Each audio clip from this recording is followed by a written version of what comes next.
The room smelled like old wood and burnt coffee, the kind of smell that sticks to a courthouse no matter how many times they repaint the walls. I sat at that table in my gray suit, the one Marlene used to say made me look like I was going to a funeral, and I thought, well, maybe she was right about that at least. My son-in-law, Terrence, was sitting 2 tables over, flanked by a pair of lawyers in matching navy blazers. He looked confident, relaxed even. He had his arms crossed and a half-smile on his face, the kind of smile men wear when they think they've already won. His mother, Glenda, was seated directly behind him in the gallery. She caught my eye and gave me the smallest, smudgest little nod. Like we were sharing a secret, like she knew something I didn't. She didn't. My daughter Caitlin sat beside me, her hand gripping mine under the table, so hard I could feel my knuckles shift. She was 31 years old, and she still bit her thumbnail when she was nervous. She'd been doing it since she was 4. I looked at her and said quietly, "It's going to be fine." She looked back at me with her mother's eyes, the same dark brown, the same small crease between the brows, and she whispered, "How do you know?" I didn't answer, not then. I should back up. Because this story doesn't start in a courtroom. It starts the way most painful things start. Quietly, in a house that felt like home, with a man I'd trusted for nearly a decade. Terrence Alderman came into our lives when Caitlin was 22. She'd met him through a mutual friend at a dinner party in Ottawa, where we lived at the time. He was charming in the way that some men are charming. Effortlessly, automatically, like a reflex. He asked good questions. He remembered details. He called me sir the first few times we met, and I'll admit, I liked that. He worked in commercial real estate development, or so he said. He had a nice apartment in the Glebe, drove a leased BMW, wore good shoes. My late wife Marlene, God rest her, had her reservations. She told me once while we were doing dishes after a Sunday dinner, "There's something about him, Raymond. I can't put my finger on it. He's just a little too smooth." I told her she was being protective, that all mothers were. She died 18 months later. Pancreatic cancer. Fast and brutal, the way that disease tends to be. By the time Terrence and Caitlin announced their engagement, I was still raw with grief, and somewhere in that rawness, I think I wanted to believe in something good. In someone good. We had a small wedding out in Almonte, a beautiful June day, the kind that makes you forget how bad the winters get out here. I walked my daughter down the aisle. I gave a speech that made people cry. I meant every word of it. What I didn't know then, what I wouldn't find out until much later, was that Terrence had spent the better part of the last 2 years quietly figuring out what I was worth. Not Caitlin, not my daughter, me. Let me tell you about what I'd built. I'm a retired contractor. Started with nothing, genuinely nothing. I came to Canada from Northern Ireland when I was 26 with a trade ticket, $400, and a duffel bag. I worked job sites in Hamilton, Sudbury, Thunder Bay. I froze. I sweated. I poured foundations in temperatures that would make a grown man weep. By the time I was 40, I had my own company, Raymond Doyle Contracting, based out of Ottawa.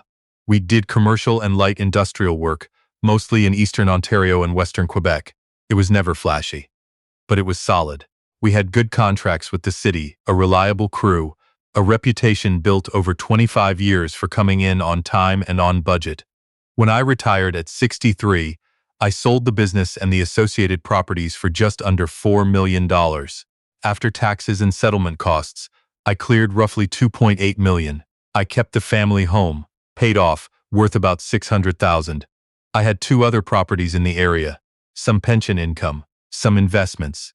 I was comfortable, and more importantly, I had spent my entire adult life making sure that comfort would pass down to Caitlin. She was my only child. When Marlene and I found out we couldn't have more, we'd poured everything we had into her. Every hockey practice, every school trip, every graduation, she was everything we had. Which is exactly what Terrence was counting on. It started gradually, the way these things do. 6 months into the marriage, Terrence mentioned he was having cash flow issues with a development project that had stalled in Nepean. Could I help bridge a short-term gap, $200,000, just until financing came through? He'd put it in writing, he said. He'd pay me back with interest. I should have said no. I've asked myself 1,000 times why I didn't. I think the honest answer is, I didn't want to be the difficult father-in-law. Marlene was gone. Caitlin was happy, or seemed happy. And Terrence was so reasonable about it, so calm. He brought documents, he brought projections. He made it feel like a business conversation between two adults. The money went. The project never materialized. Then there was the investment opportunity in a friend's startup. 50,000. Then a loan for a property deal in Gatineau that just needed a bit more equity. Then Caitlin needed help with their household expenses because they were going through a rough patch financially. Over 4 years, I gave Terrence Alderman roughly $680,000. I documented every cent of it, receipts, emails, transfer records. A binder I kept in my filing cabinet, organized by date and amount with copies of any written agreements he'd signed, which, I should note, were worded carefully enough to be almost unenforceable. He was smart about that. What he wasn't smart about was underestimating how carefully I'd been watching. The marriage started falling apart the way I imagine most do, not with a single explosion, but with a long, slow leak. Caitlin started calling me more, showing up at the house sometimes with a look in her eyes I recognized from when she was a teenager and didn't want to tell me something. Finally, on a Sunday in late October, one of those gray Ottawa days where the light just gives up entirely, she sat down at my kitchen table and told me that Terrence was having an affair, that she'd found messages on his phone, that when she'd confronted him, he hadn't denied it. He'd simply told her that their marriage had run its course and that she should speak to her lawyer. Then he'd locked himself in the home office and called someone. She wept. I didn't. Not because I wasn't devastated. I was, for her sake, deeply and completely devastated. But there was something else underneath the devastation. Something quiet and cold and clear. I recognized it. It was the same feeling I used to get on a job site when I realized the foundation had been poured wrong. When I understood, standing there in my boots in the mud, that things were going to need to come apart before they could be put right. I called my lawyer the next morning. His name is Bertrand. Been my solicitor for nearly 15 years, and I told him everything. All of it. The money, the agreements, the timeline, the affair. I told him I needed him to understand the full picture before we went any further. He listened without interrupting. When I finished, he was quiet for a moment. Then he said, "Raymond, I need you to bring me that binder." The divorce proceedings began in February. By then, Terrence had retained 2 lawyers from a firm in downtown Ottawa. Expensive ones, the kind with glass offices on Spark Street. His family had money, old Barhaven money, and they were clearly funding this. The position they took was aggressive from the start. Terrence's legal team argued that because the marriage had lasted nearly 7 years and significant financial resources had flowed between our family and Terrence during that time, he was entitled to a substantial settlement. They specifically pointed to the funds I had transferred. And here's where it got truly audacious, as evidence that I had been investing in Terrence's business ventures as a silent partner, making me partially liable for losses, and making those funds marital assets that Caitlin and Terrence had jointly benefited from. In other words, he was trying to reframe every loan he'd extracted from me as evidence of a business relationship that entitled him to more. At the initial hearing, Terrence's lead counsel stood up and, with a straight face, outlined this position in front of the judge. Terrence sat there looking like a man who'd just been told his restaurant reservation was confirmed. Glenda, in the gallery behind him, was nodding slowly like she was watching a good sermon. Caitlin gripped my hand. I sat still. Bertrand had a folder in front of him. A plain manila folder, elastic band around it, nothing written on the outside.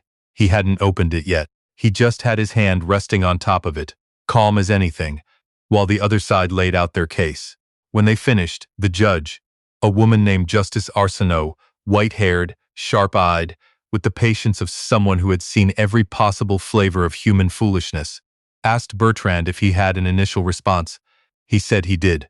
He opened the folder and passed a document to the clerk, who passed it to Justice Arsenault. What was in that folder had taken us 3 months to put together. When Terrence had first asked me for money, the first $200,000, back in year 1, I'd been cautious enough to insist on a written agreement. He'd signed it. It was vague, yes, but it existed. For the subsequent transfers, I had email chains in which he explicitly acknowledged receiving the money as loans. using phrases like, "I'll have this back to you by spring," and the interest we discussed, "and I know I still owe you for the Gatineau deal." Those emails, taken together, painted a picture that was very difficult to reframe as a business investment. They painted a picture of a man who had systematically borrowed money from his father-in-law, made consistent promises to repay it, and then quietly decided those promises didn't count anymore when the marriage became inconvenient. But that wasn't the thing in the folder. Not the main thing. The main thing, the thing Bertrand slid across to Justice Arsenault, with the expression of a man laying down a full house, was a promissory note. Terrence had signed it 8 months before he filed for divorce. It was comprehensive, outlined the full $680,000 in outstanding loans, confirmed that they were personal debts owed to me, and included a repayment schedule.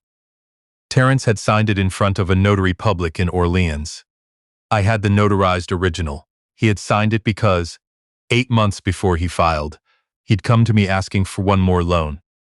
$80,000 for what he described as a final piece of a puzzle that would sort everything out. He'd been particularly insistent. Said that if this deal came through, he could pay back everything at once. I'd told him I needed something formal before I could consider it. A proper accounting of what he already owed. He'd signed it. He'd signed it because he still believed, at that point, that I could be managed. That I was the same man I'd been for the past several years. Grieving, eager to keep the peace, reluctant to make things difficult. He was wrong. I never gave him the $80,000. Instead, I gave his signature to Bertrand. Justice Arsenault read through the document.